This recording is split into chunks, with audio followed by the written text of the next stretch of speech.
এখন আমি আছি নারায়ণগঞ্জ জেলা মোগরাপাড়া চৌরাস্তা সোনারগাঁও।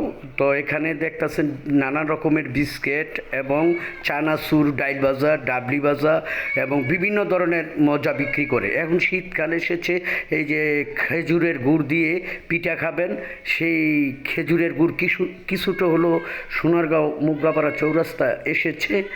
দাম হাতের নাগালেই 250 বা 300 টাকার মধ্যে এক নম্বরটা, এবং দুই নম্বরটা হচ্ছে 150 বা 170 টাকা। তো নারকেল, এখানে খেজুরের গুড়, এইটা হলো মোরসা গুড় যেটা কন্টিনে দেখতেছেন বক্স ভিতরে, আর চিরা মুড়ি সব কিছুই আছে। এই যে অনেক ধরনের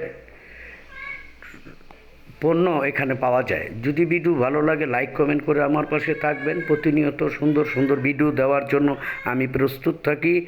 আপনাদের ভালো লাগাটাই আমার একান্ত কাম্য, এবং সব কিছুই এখন আসছে। Thank you so much.